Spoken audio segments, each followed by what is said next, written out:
ladies and gentlemen, boys and girls. Welcome to episode number 12 now of the Sim Expo Podcast. My name is Luke Crane. I'm, of course, the host, and I'm joined today by Benjamin Heath, who is CEO and founder of Sensit Haptics. How you doing, mate? You okay? Yeah, hi. Thank you that you're having me, and I'm pleasure to be here. Oh, the pleasure's all mine. Always good to talk about sim racing equipment, the nerdiest probably hobby in the world, and I'm a big nerd, so this is fantastic for me. First of all, just give an introduction about Sensit a little bit, maybe explain to the audience what Sensit Haptics are, what you can expect from them, and then we'll go into a bit more in-depth analysis. Yeah, how you mentioned, I'm Benjamin. I'm one of the founders from Sensit, and we develop a lot of different haptics use cases. But one of my passion is motorsport directly. I'm a former race driver, and so we come one day to the problem solution. I would say that a real race driver can't feel the over and understeering in the sim racing, and so we start to create a solution that you can feel with your butt or with the seat of the pant feel the sim racing car. And that was the basic initial idea from the business model right now. Well, you just mentioned that you come from the world of motorsport. It'd be very rude not to dive into that. So let's give everyone a little bit of insight into where you raced and who you raced for. Yeah, I'm started as a child, starting with kart racing. A typical thing there is not the typical way to go to computer in the early 90s. So I start karting. I figure out that I have a basic talent, not high talent, but basic talent. And so I go the typical way to drive different car challenges and some championships. Also, by the way, together with Danny Juser and the GTC. And yeah, that is when you try to go to the next step, especially in real car racing. A lot of happens with money, and so I have a race team. I have a limited budget, and we start racing. And my talent was limited, so that I never will get paid for motorsport racing. And so I figure out that I have not enough talent to get paid, and have to think about, did I spend so much money for destroying a car? That is the main important thing, to protect your car, but it's happened in real motorsport. Or are you limited with budget? And so I have to think about what's going on. And my father, I think in 1998 or so, start with me Formula One racing with the joystick, and I think the game was GP2 or so. And that was the initial basic where I come in digital motorsport. Then I joined the real motorsport, also with different kinds of 24-hour racing on the Nordschleife, and always with low limited cars, golf, for example. And yeah, then sometimes I drive a Porsche and a Porsche Cup, but this was the maximum of motorsport in a real race car. And I'm slower in sim than in a real car. Yeah, they do say that. They say it's harder to go from real racing to sim racing than it is to go from sim racing to real racing, because in real racing you feel more, quite simply. And obviously your company's trying to bridge that gap, right? And trying to make it as realistic in terms of the feels as possible. And the biggest sensation in a racing drive is feeling through your bum, for the lack of a better term. And obviously you've come up with a solution to that, which we'll get into more details in the coming minutes. First of all, I want to know, who was better, you or Danny? Honestly, I think Danny. Right, okay. Danny has a good team in kart racing, I would say. They have the better engineers, and in real motorsport, it's one is talent, the other side is what did you have for a team. And the team from Danny was really good. And he's a very small man, so that is also very helpful when it comes to karting. Do you do sim racing now? Like, do you compete in the 24-hour races on iRacing and stuff like that? Well, I try to learn, honestly, on the way. Yeah, I drive on iRacing, but not in the highest level. Honestly, I have not the time. I always make it for development testing, and so I have to explain my kids and my wife that I test the development. But at the end, 2 weeks ago, I was in Spa on the 24-hour race and the real racing, and so we was there with the sim rig and branded our car there, and that was more. I try to handle both worlds right now. Yeah, and it's both worlds are an absolute handful. It's I actually work for Team Redline, who have Chris Lullum, who raced in the real Spa 24. He won the gold class, and then we streamed the iRacing version last weekend, and he won the race there as well. And like, both of them are as crazy as each other, which is which is fantastic. Let's get into your products then. Why is haptics so important for the enthusiast in sim racing? Well, I would say the main important thing is, or from our vision, is to make a real race driver happy in sim racing. And when I make them happy, I'm pretty sure that I make the enthusiast happy in sim racing. And my goal is, one side is, we make a difference between immersive experience that it feels cool and you have valuable impact from vibrations. And in my personal opinion, you need the over and understeering, what comes from wheel slip. You needed to make a decision in a corner to be faster or not. You never will make a replication of the real feeling in a real car. That is not possible. But you can create an effect that you feel that you come to the limit in a corner with the wheels. And I would say, with the mindset of a real race driver, they always try to protect, not crash the car. You always go a bit more to the limit. That's a bit different mindset than to the classic sim racer. They always request a new car. It's not working good. And so I would say, if you bring both mindsets together, you have an information for the classic sim racing driver that he can decide that he's not at the limit. And I think that is a good information, and not go to the limit when he don't make the corner. Yeah? No, it makes complete sense there. And so I think sim racing enthusiast, and then is like the level below, like an esports level sim racer. What's the competitive advantages that a top end elite level sim racer can get from your products? Yeah, you have the. I compare it often with a smartphone. You will never use the smartphone without vibrations, and that is our typical goal. One side is that you have to have an intuitive vibration that's 100% fit to the sim racer needs, not to the classic gamer immersive experience to the sim racer needs. And the second is that you give them needed information like wheel slip, that you direct understand the four wheels of the car, that you can decide, okay, my right left wheel, or my left front wheel make problems on the street in the corner, so I can adjust them and can handle my driving in a corner. And that is the main important information from my side. That is main important for the seat of the pants feel, but the immersive experience, so for example, the gear shifts, the engine, the curbs, that is everything good to know. And I'm pretty sure I like the gear shift, but it doesn't help me to be faster. But if I forgot to turn it on, I make a pause and make it on, because it feels a bit weird when I don't turn it on. Yeah, I guess it's habit, right? Force of habit. There's lots of things. Like muscle memory is one of them.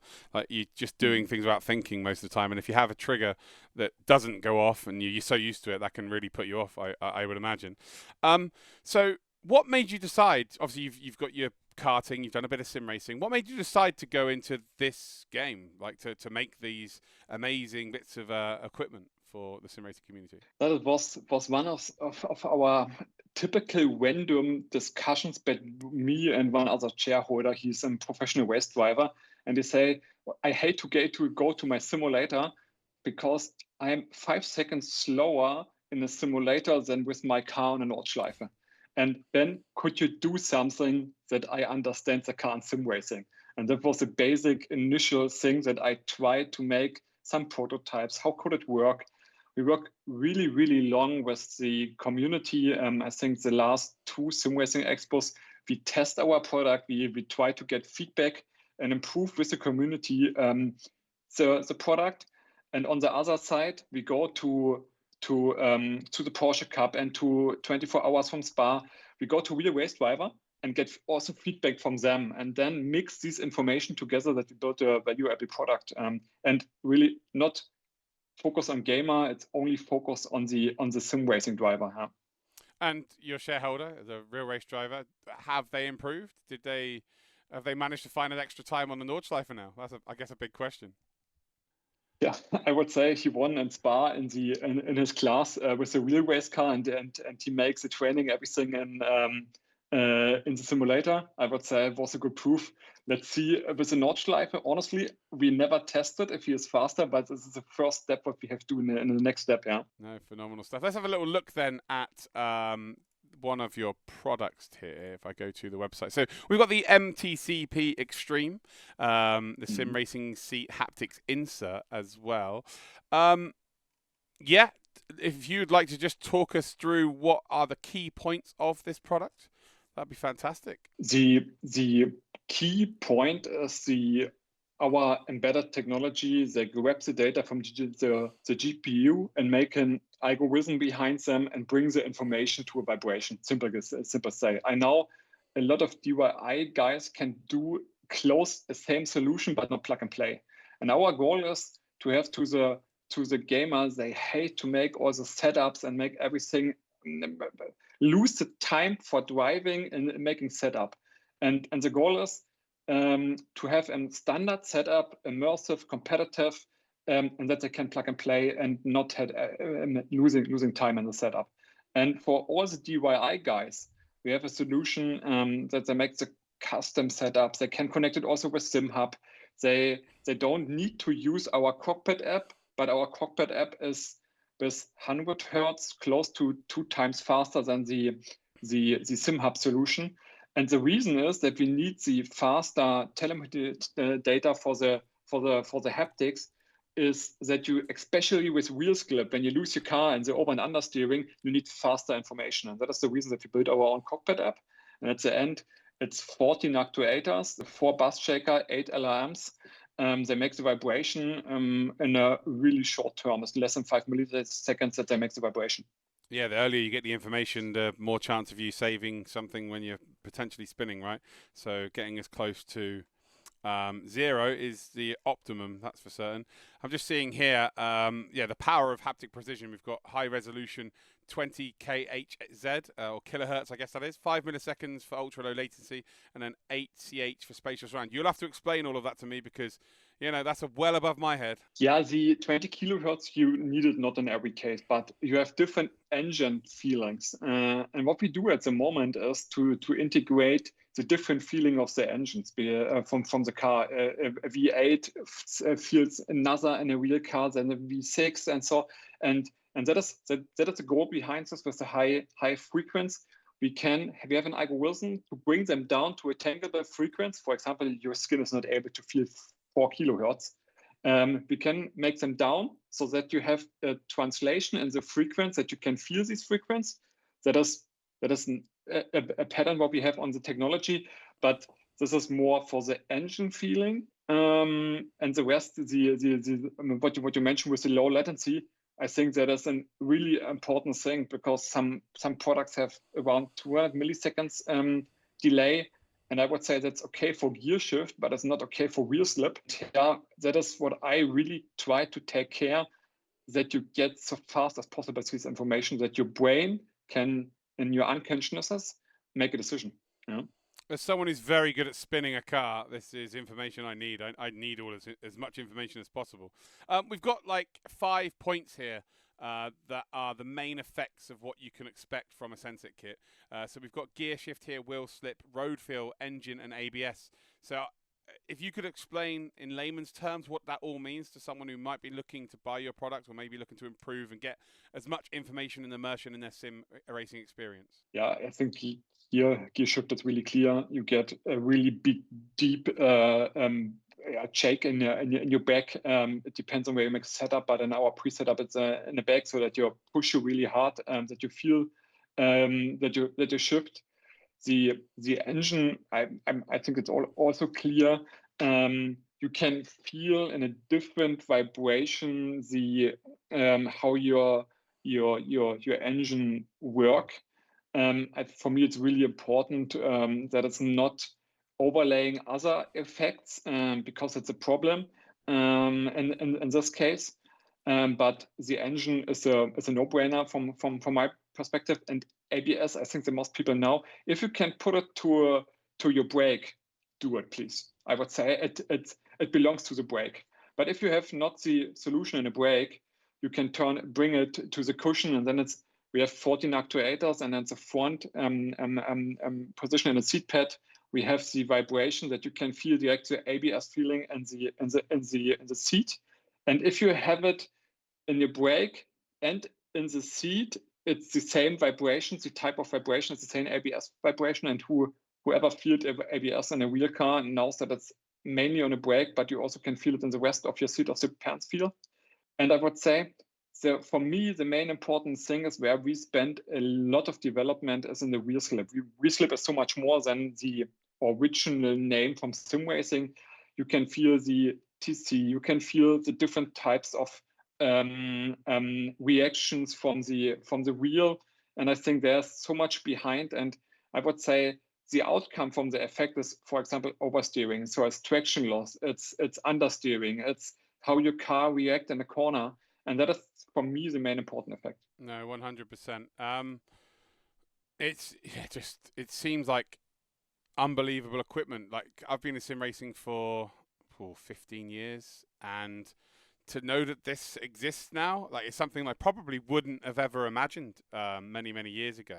So it's fantastic to see all of this taking shape. So if you're running in a GT3 car, paddle shifters, slightly different gearbox to a Formula One car, are the sensations different? Yeah, it's always depends on the telemetry data from the game, and it feels different. Yes. Wow. Okay, so that's really impressive, because I was actually speaking with Asher recently. I've just received their latest wheel rim, and they have the shifter lights, which are tailored, like the best shifting point, and it's tailored to every car. So to know that the technology is here for the haptics that you guys are using, but also that it will tailor it to whatever car you're driving is just super impressive. Where do you go from here then? So you've obviously nailed the software, you've nailed the hardware now.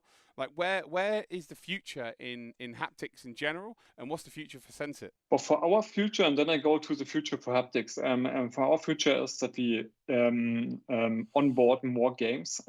Everything is used with SimHub that is working, but we make an extra development in our cockpit app for every game, and it needs time. We have the main games in our cockpit app on, but we try to increase the amount of games in our software. One thing what I really love what we do at the moment, the most people know that wheel slip in iRacing is not available. Right now we have in working students, they make a calculation between different effects, what is available, and create a competitive mode that you also can feel the over and understeering. That is what it needs a bit of time, but I'm really pretty sure that we can made it. And for us right now in the sim racing world, to make our customer happy. We love to get feedback. We love to get feedback, especially over Reddit, so that it's transparent on what we work, where they have questions, what we should improve. That is not should happen only in a communication direct to us, because I'm pretty sure that the community can educate each other, especially in haptics. There's a lot of happened, and in the haptic world in general, I'm pretty sure that a lot of different solutions will come out, because at the end, if you drive a steering wheel, for example, without force feedback, it feels weird. I'm pretty sure no one bring out a steering wheel right now without the force feedback. And so my goal is in sim racing that we are not, it gives some more products on the market, but that it also comes out such amount of haptic companies, they increase the immersive effect for sim racing and make it so close as possible real. That is my wish. Yeah. Right. Okay. Do you think like the future? Again, I don't want to put words in your mouth here, and you can tell me to shut up. But like, there are companies coming out with sim rigs, left, right, and center.